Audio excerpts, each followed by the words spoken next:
Okay, let's get started, guys.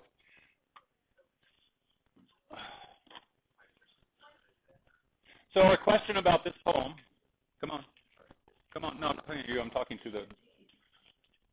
the question about these first two Dao De Jing poems,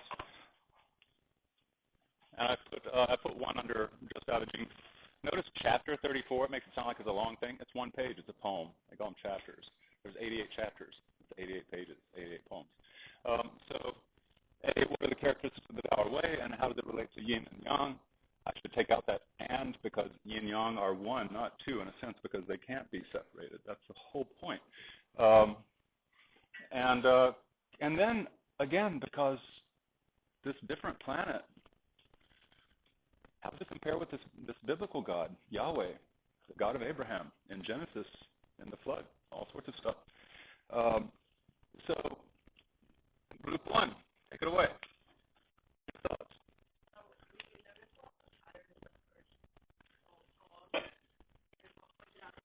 Most of the lines have yes in it, which kind of shows a contrast.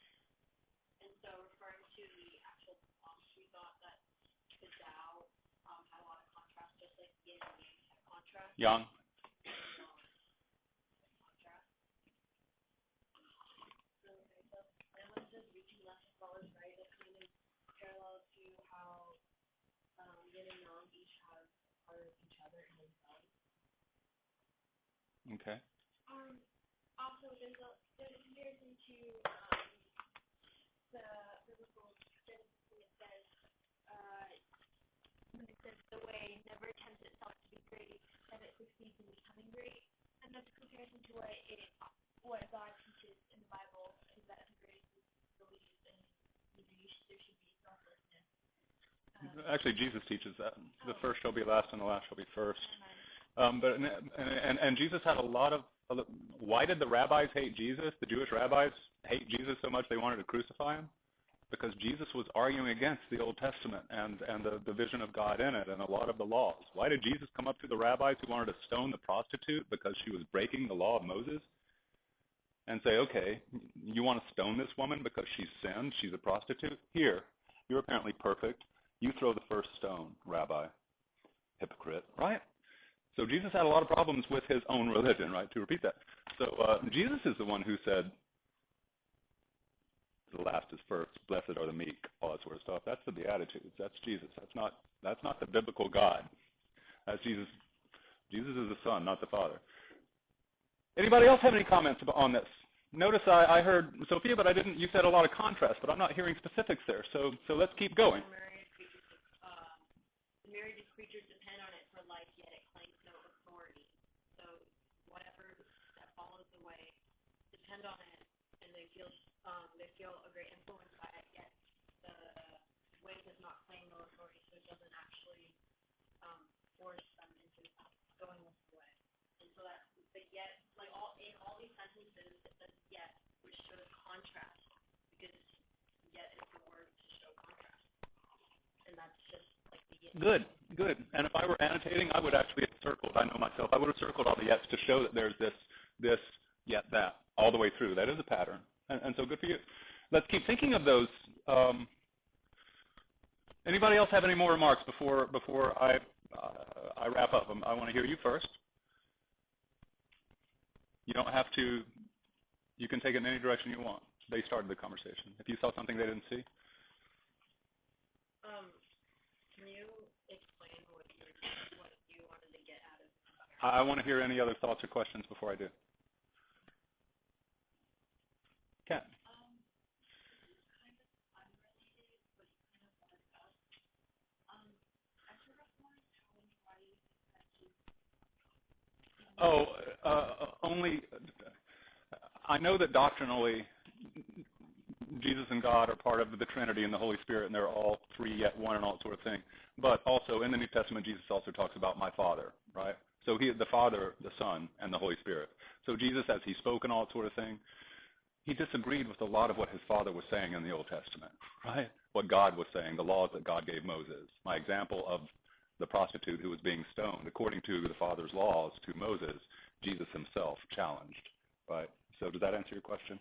But the Abrahamic religions, Judaism, Christianity, and Islam, and Mormon, Church of Mormon, they're all incredibly complex, and we can go off on all sorts of stuff, but they're incredibly complex. They're not simple at all. Unfortunately, in a lot of people's minds today, they are simple, and that's part of the problem, in my view. But in any case, back to this. Let's go back to this. Here are my claims, first of all, since nobody else has anything. And thanks for asking, Kat. You don't see any left or right-hand looks to Confucianism or the legalists, if you know the legal, or any of the other 100 schools? You don't see any digs there? By dig, I mean sort of like, I'm sort of like putting them down. How about this one? Confucianism, it's a way too. It's the way of the Western Joe. It's the way of the Duke. It's the way of ritual. It's the way of propriety, all that stuff. Would you consider that a narrow path?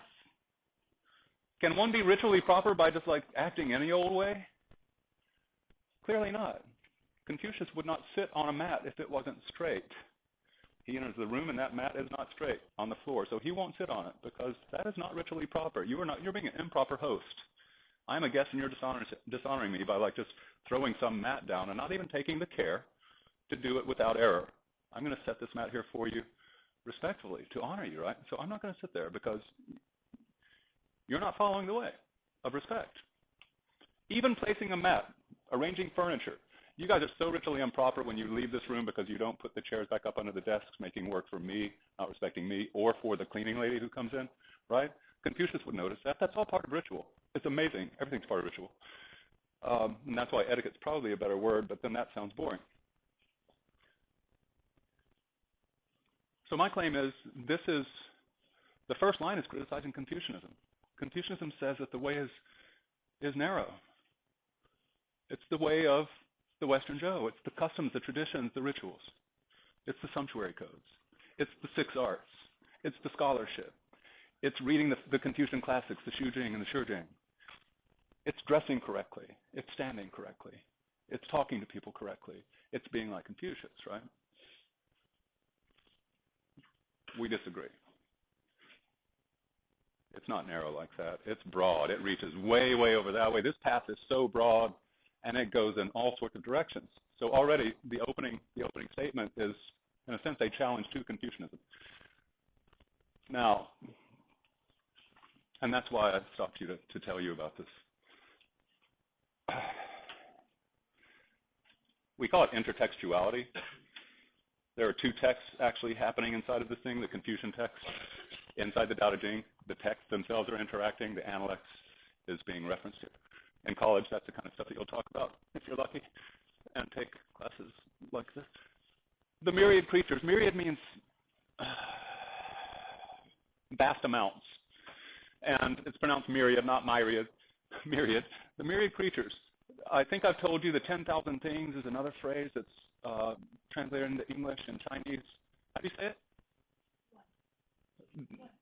One. Ooh, right, exactly, yes. So the 10,000 things.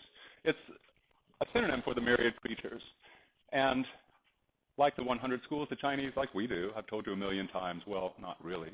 We just say a million, right? For the millionth time, whatever, right? We don't mean that. 100 schools, there weren't 100 schools. The 10,000 things, they like 10,000, that's their number. It means everything.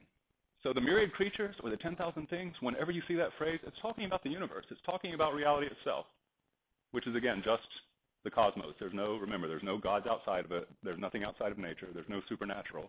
So what is reality? It's all the creatures in it at any given moment, turning into the next moment. That's what reality is. It's all the creatures in it at any given moment, turning into the next moment. From the furthest galaxy out there to this classroom, that's reality. Here, now, natural, all the creatures in it. The 10,000 things, the myriad creatures. So it's everything, okay? With nothing outside it, including any gods, right? It's just nature. So the Tao is broad. Notice how we can also read this as reaching left as far as right. I'm thinking of from this classroom to the farthest galaxy. That's pretty broad too. And the 10,000 things, it's like the entire, so here it is, reality. The Tao is broad. The myriad creatures, everything depends on it for life. Now, does that sound like to me it sounds like God. In the West, everything depends on it for life. Well, God created life, right? In the West, right? In Genesis, God created everything. So all creatures depend on the Tao here in this radically natural thing. And yet, the Tao claims no authority. Don't obey me. The Western God, you depend on me for life. I made you. Obey me. Don't eat from that tree. Isn't it interesting? Back to our cosmology, East and West, right? I am the authority. Don't eat from that tree, right? I'm claiming authorities. The Tao accomplishes its task, yet it lays no claim to merit. Everything depends on me for life, and yet I'm not saying I'm great. Humble. I'm a jealous God. My first commandment is, worship no God before me. That is the first commandment. The East-West comparisons. Notice I'm being descriptive here. You make of it whatever you want. You can justify it. You can argue it eternally. I'm just saying that the differences are interesting. Yes? That's a good question. And it's a question that people argue about. Tao, as I said, is so ambiguous. The definition of Tao itself is so ambiguous, all right? And so that's what makes it so wonderful, because it's not a simple answer, any more than the Western religions are simple, right? It clothes and feeds the myriad creatures. So the Tao, again, they depend on it for life. I think of Jesus. Consider the lilies in the field. Consider the birds who neither reap nor sow, right? Or sow nor reap. So Jesus is saying, go with the flow. Don't work, trust on our Father, because he will clothe you, he will feed you. So don't overwork yourself, right? Trust God, he will. In the same way, the Tao clothes and feeds here. Yet, it lays no claim to being their master. It's almost like there's a God here, except the God is hiding. And I'm not claiming that. I'm just saying that it's incredibly interesting when you compare it. Forever free of desire, it can be called small, because it doesn't want anything, so it's totally unimportant. It wants nothing. Yet, because or as it lays no claim to being master, when everything turns to it, it can be called great. It's great because it's humble. It's great because it's not saying, I'm great, right? The humility thing that we saw every time somebody in the Shujing was asked, hey, will you be a minister? No, I'm not worthy. Please be minister? No, I'm not worthy. Choose him. For the third time, be minister? Okay, right? The humility thing. And that's a ritual thing. You'll see it over and over. The 3 times refusal before finally accepting the request.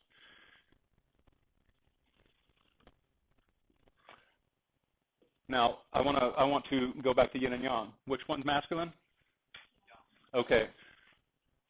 Does the Tao seem, in this poem, does the Tao seem more masculine or feminine? More yin or more yang? More. Let's keep it with masculine or feminine. More masculine or feminine? I heard somebody say, Daniel, you want to say masculine. How? Evidence.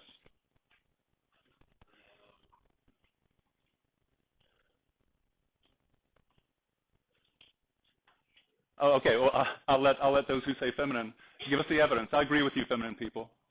Clearly, the Tao here to me is very feminine. Natalie, for example. Exactly. It's very maternal. It's very maternal.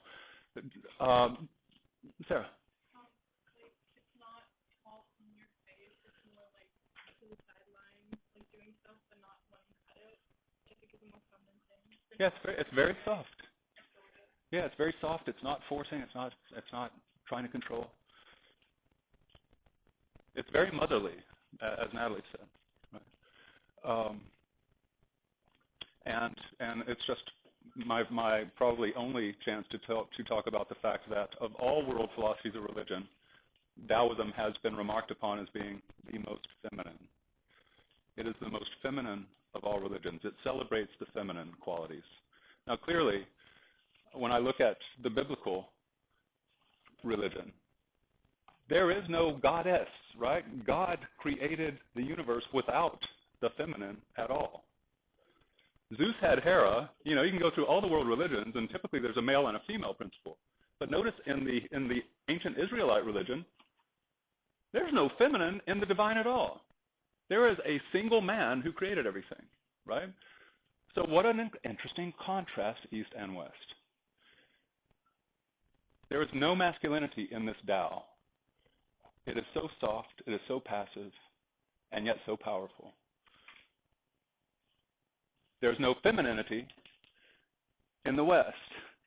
They're almost, again, radically opposite. Yes, Igor.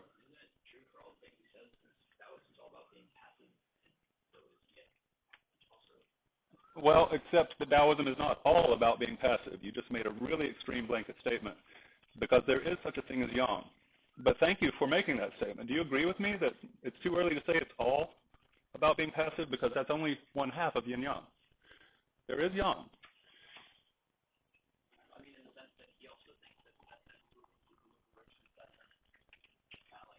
Yeah, we'll get there. We'll get there. So yeah, I'll take that. That's good supporting evidence. Look at our ruler himself. Very much like the Tao, isn't it? Thank you. Right? Your text. The ruler, the best ruler, the shadowy presence. The Tao itself is a shadowy presence. Is it a God at all? No. It's the universe, and it's just the way it all works. Right? It's nature. Nature feeds us. Nature clothes us. Right? We all rely on it. It says nothing to us, but it certainly has its way. Now, in this one, what patterns did you see? This is a gorgeous poem. Those of you who like literature, this is literature. This is the finest poetry you'll ever put in your mouth and taste. What patterns did you see? I asked you to annotate. You should have seen some.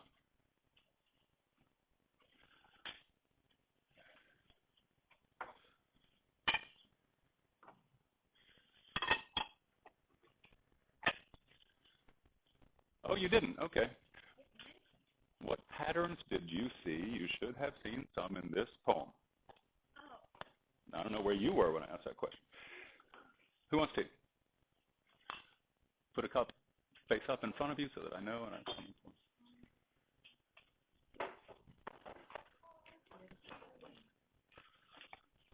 Here. This is an orange Pecco today. It's a good tea. Do you want that? Did you put this here? Do you want it? Okay.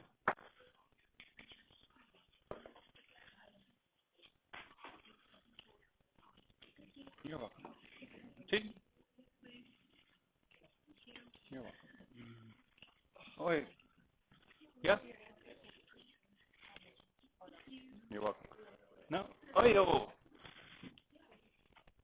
Okay, well, I didn't hear anything. Crazy, I didn't hear anything. Oh, thank you, Serena. Okay, so there is this pattern of returning or reverting, going back to.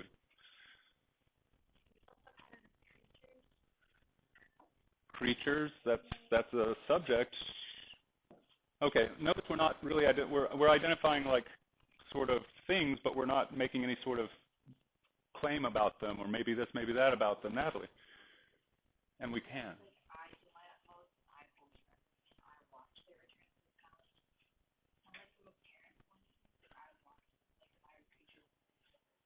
Okay, good. Now let's pause it there. I want you to,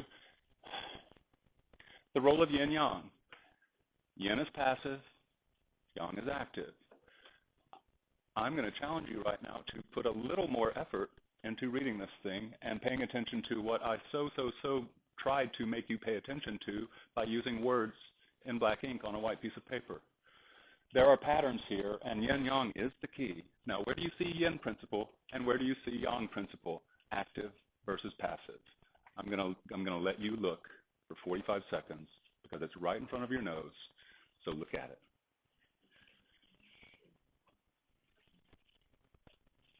Beautiful.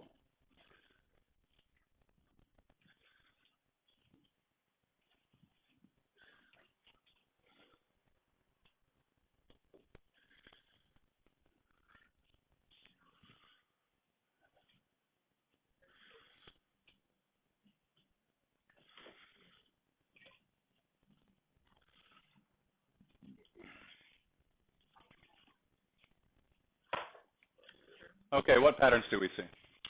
Where do we see the feminine? Where do we see the yin? No, let's start with the masculine. Since Igor was like saying it's all feminine, I was like, no, it's not. Diogo. It's the words firmly, rise, I. Firmly, rise. How is I masculine? I think that it's like, it's not the sense of being masculine. I think it's the sense of being more aggressive. How is the word I aggressive? Active, energetic. I watch seems to me passive too, because notice I'm not doing anything. I'm simply watching here. Now, but thank you, because I think you made a couple of strong hits, because you talked about three things, and I think you're batting about 666 right now in baseball, right? You got 2 out of 3. Good. Alex.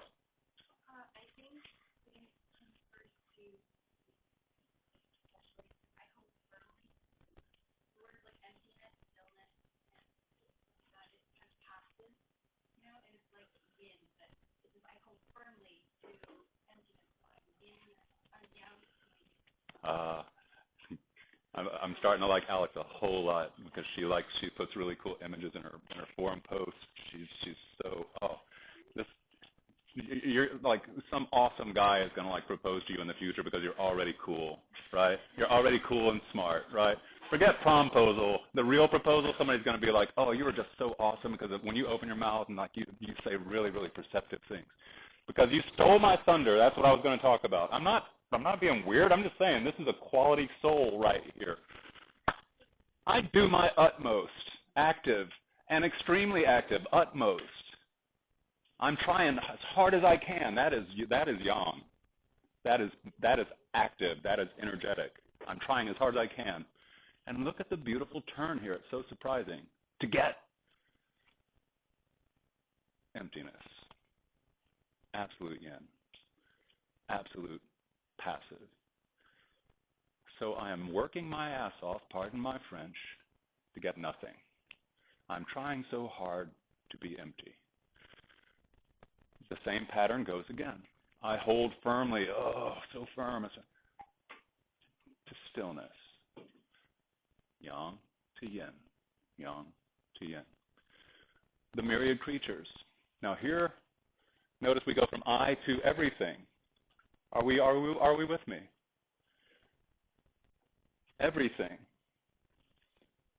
All rises together. Is that yin, that line, or yang? Because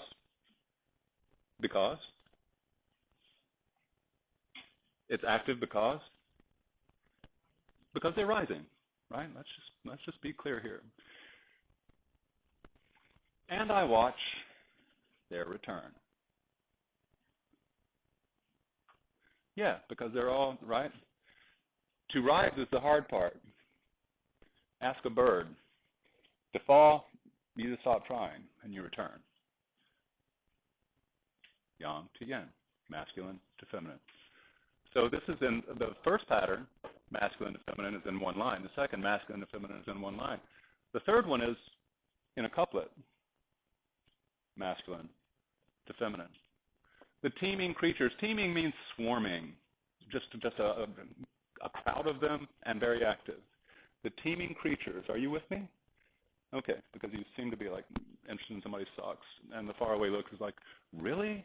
You're Chinese, and you're looking at one of the most amazing pieces of philosophy in your own genetic heritage, and somebody's socks are more interesting? I just pay attention to eye contact and body language, like Confucius does, because it shows a lot about people. The teeming creatures,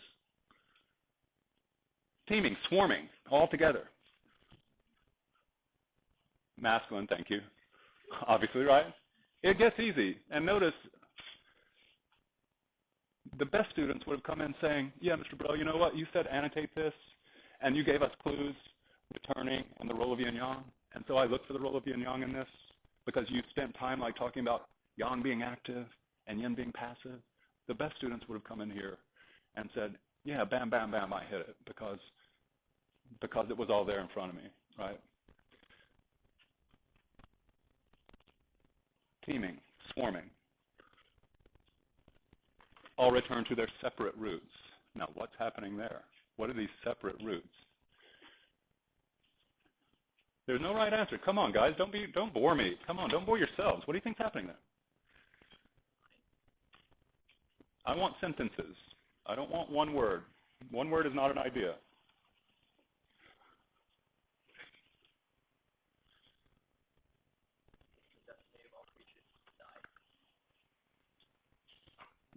The destiny of all creatures is to die. I'm not saying you're right. I'm saying that you actually made a claim. You might be right. So now justify it. Say more. Now we're looking at like A plus seminar stuff right here. It's returning to one's root, no stillness. And then it says that is really translated returning to one's destiny. So when you are still, you have accomplished your destiny. And you are still when you die. And you attain it.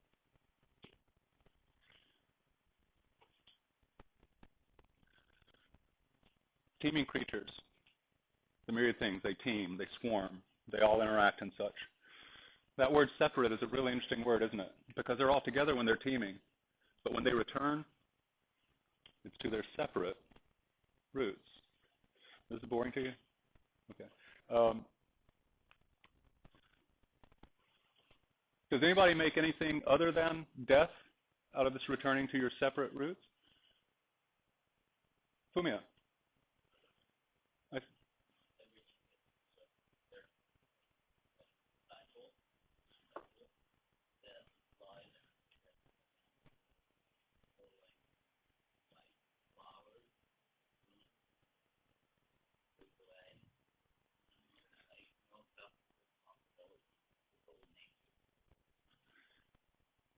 And I said that this, I'm sorry, Natalie, go ahead. Thank you, Fumia. We all go with our daily lives and mingle with other people, but at the end of the day, we go back to our roots. It's kind of like we go back to our own families and where we come from. That's how I thought of it when it's a separate place. And you know what? Thank you. So Natalie just saw a different way to think of it. Instead of the individual life, like coming in, rising into life from Earth, right? Before we were here, we weren't here. And then we took form. Anybody hear what I'm referring to there?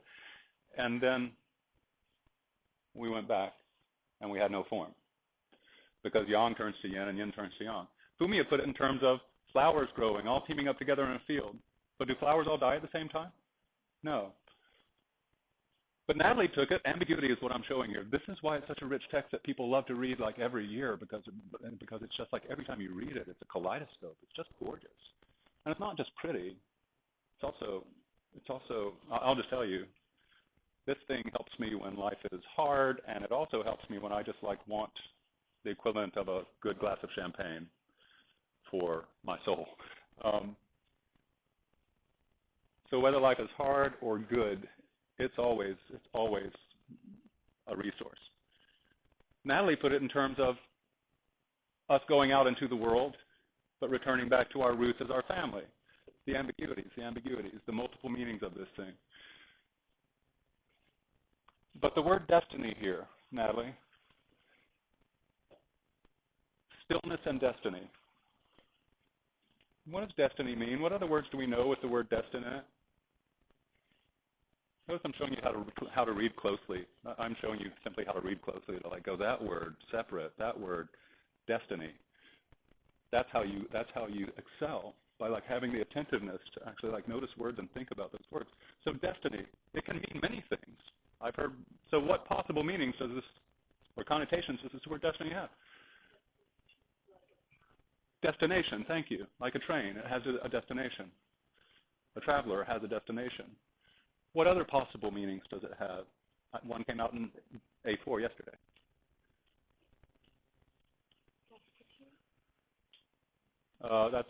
That's a good try, but I think it's a different root. Somebody yesterday said fate, like, destiny, fate. I don't think they are the same thing, because fate to me implies it's all planned and you have you don't control anything. It's all planned. There's some force, like, you're just like acting out the scripts that somebody else wrote. But destiny is, you're going to end here. And where do we all end? In absolute yin. Except there's yang inside of yin. That's why this is such a rich symbol, right? Inside of the black there is that white. that seed of the yang. Right? And so if this is death, going back to Igor's, and I think the term destiny and returning to your roots, to me it definitely implies death. If it is death, then what sort of mood does Daoism give us about the idea of our ultimate destiny, which is like the flower dying alone, like the teacher dying alone, like the student dying alone, like everything, teaming together. We're born into a family, we rise together, we team together, and as I just experienced in February, we die one by one. What sort of mood or tone does Daoism communicate about this thing called death that really makes all of us so uncomfortable? What's the tone or the mood here? Sarah?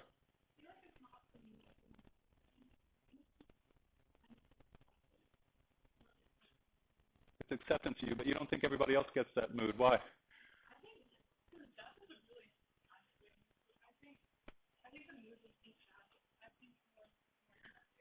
Sarah thinks that death is a sad thing, but this is a more accepting mood. I'm doing this for the audio. Anybody else want to talk about the mood of this? And it's our first hint of the Taoist view of death.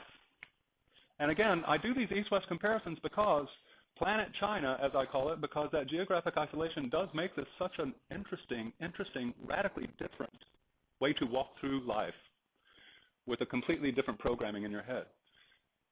That experience is processed differently through, and it makes a difference. Notice, you said death is really sad. Not in the Taoist thing. I agree with you. And besides not being sad, besides accepting it, what else? Is death kind of like a lonely thing? You do it alone, and no one can help you with it, so you kind of have to just go with it. There's no assistance. Yeah, back to accepting. Yeah, back to accepting, and there's no assistance, and yeah. I saw other hands. So, Serena. Instead of seeing life and death as separate things, it seems to be all part of one big thing. Oh, okay. So it's I hope you're hearing it. That's the beauty of the yang inside of the yin. Because if yin is the death and returning to the stillness, those flowers that Fumiya so helpfully brought up, that field of flowers, well, if they don't die, then the carbon and the entire everything that's needed to keep the soil fertile, so that the next season life can come out of it. Death is necessary for life. If there was no death, the planet would be so overpopulated right now that we would all want to die, right? Yes. Yes. Yes.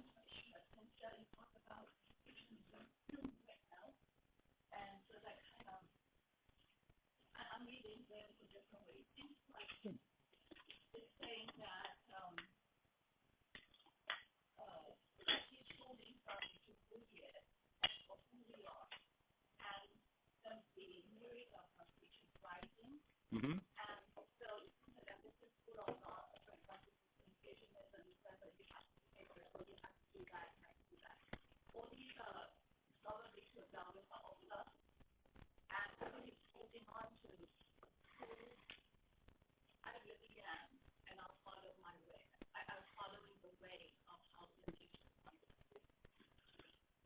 And I can definitely hear that, especially when I think of the other texts where Confucianism is more like criticized openly. Well, and the emptiness is the complete opposite of the Confucian, right? The stillness is the complete opposite of the Confucian. So yeah, that's another layer of meaning that's possible in this thing. Although the question of is there even an I, which I won't go into here at this level with teens, but the question of is there even a self to hold on to, I think the Taoists might say, yep. I was thinking when I read this that it's kind of saying like death is part of nature. It kind of shows the closeness that Chinese have with nature, in the sense that they're really close with, or they don't believe in like a heaven. They believe it's just all part of nature. It's just the flow of life, cycle of life. Yeah, and again, completely descriptive. Not only do they not believe in a heaven, which makes death very exciting for those of us who think we're going there, if that's our system. What makes death scary for those of us who believe in these rewarding and punishing afterlives? What makes it scary, and even sad for those, when I was 5 years old, I went into a crying terror and ran down the stairs from the second floor of our house into my parents' bedroom, just bawling and crying. And my parents were just sitting on the bed watching TV, and I jumped in the bed, I'm like, no, little Clay. And my parents are like, what's up, right? And they're like, what's wrong with you? And I was like, you're going to die, and you're going to go to hell, and I'm going to heaven, and I'll never see you again, and I'll never see you again. It's funny until you really think about what this 5-year-old was seeing. No, it's really funny. It's really, no, I mean, it's not funny. It's deep. Because death might be exciting if you think you're going to heaven, until you think, but you know what, everybody I love is not, because they don't believe, they don't have the faith that I have. And so they're going to go to hell forever. And that's sad. It's really sad and scary. And it's like, heaven's not perfect anymore because my best friend's not, they don't believe what they have to believe to go to heaven. All this sort of stuff, right? So notice, not only is there no heaven, no scary thing, no heaven here, there's no hell here either. And so this radically natural thing, all that there is, as Sarah said, and so many of you have said, acceptance. No help, other than just like, well, this is the way it is. And we rise together, and we return to our separate roots, and we do it calmly because that's nature. And more life will come. Yes, I see hands. Would it be a comparison to make that, like, with the Tao, they just accept it and it's okay. Like, if you're gonna die, you know you're gonna die. It's gonna happen, and they don't try to escape it. While the West is always trying to find a way to escape death and be immortal. Well, watch China. Watch China. At a certain point, China is going to have a teacher who says, death is not the end, and I come to show you how to go to heaven. And it has nothing to do with Christianity, right? It's a Chinese thing. So it comes in the late Han Dynasty. We're very close to it. Yep. So you were talking about how the perception of self. So do Taoists not believe in individuals? I'm sorry. I told you I can't go into that level of philosophical complexity in a high school class. If I teach the philosophy course, we'll have time to go into, really high levels of this video game. But it's not philosophy, though. It's talking about it's all about Gucci and how I told you I don't. Okay, bring them up when we get there. Now, so group 2, we do have 5 minutes left, and we're certainly not finished. Although some people seem to be with their journals closed. Nothing to.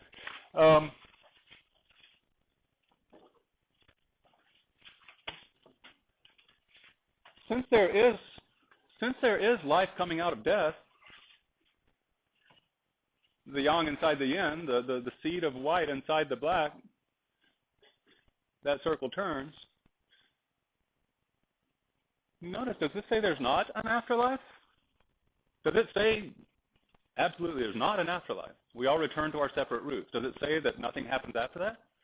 Does it say that we don't? Our life does not come back as the yin turns to yang and the yang turns to yin? So now we have death, sickness, and misfortune, group 2. Let's start the conversation today. We'll go through the continuing topics next class. So bring these back. Group 2? After going through this part, you noticed that a lot of us was talking about how they were just accepting life and death for what they were. And we've come to the conclusion that God will use life and death as like a daily thing and should be put in equal value. So if you read one of the sentences on the second page, so if I like my life for the same reason, If I like my life for the same reason, I must also like my death, because it's part of the deal, right? They've got to be viewed as okay. So then what's your answer to the question, how does he view death? Or he believes in some form of life after death? And the rest of you, do you have anything to add to this? yeah, I'm afraid I'm going to have to challenge that, because although he does mention like a maker thing, which could be like the God of Christianity, Yeah. he also mentions a heaven. But I don't. Heaven's kin. Remember, that's not a place where angels go and we do too.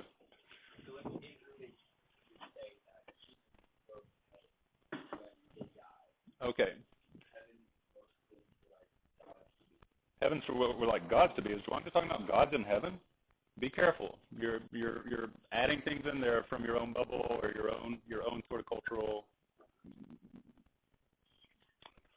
operating system. Show me where it says anything about gods being in heaven in this text. This is why I went through the whole radically natural and cosmology of East and West thing to tell you, don't confuse heaven with our heaven. Don't confuse what's up there with our what's up there. Right?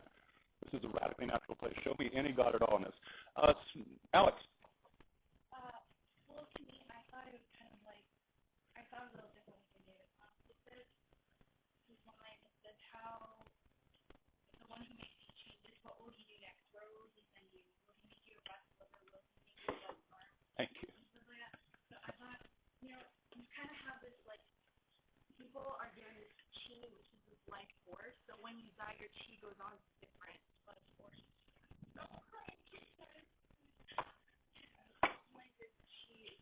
Your chi is your life force. Right. Okay, so when we look at the yin-yang symbol, what's your funny face for? It's such an interesting conversation. What's your funny face for? She's not crying. She's fine. Stop. But it doesn't matter because we're talking about what Zhuangzi thinks of death. So don't distract us because we've got a couple of minutes. Let's try to like milk this question because he brought up a great quote, or one of you did. What's the maker of things going to do with you next? The maker of things. Oh, is that God? Looking at the first Tao Te Ching poem that we looked at, the maker of things is simply the Tao, right? Just nature. It makes things. I love how Zhuangzi calls it the great clod. The great clod, the big lump in one of his stories. Did you annotate that part? Yeah, because the language of Zhuangzi, even in translation, there's a million different translators of it. It's always fun and just hilariously creative. So, what's the maker of things going to do with me next? Will he turn me into what were the quotes again? A rat's liver, a bug's arm. That's the question, ambiguous. Does he believe in some form of life after death? Somebody asked, is reincarnation here? Is there? What do you think? Igor.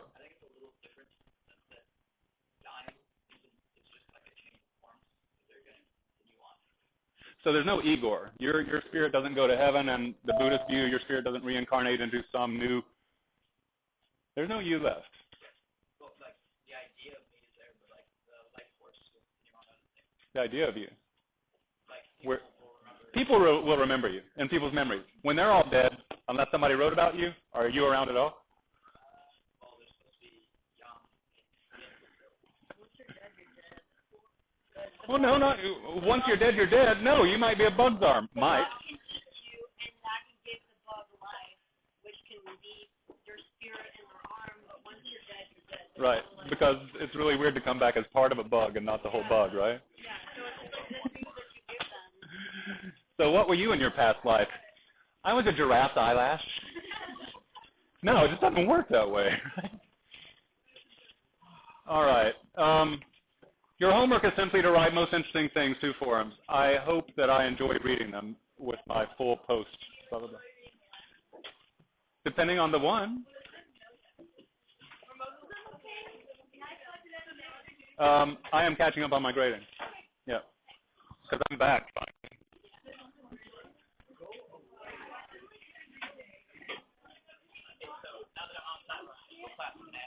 Yeah. Okay. So what I meant was like, even though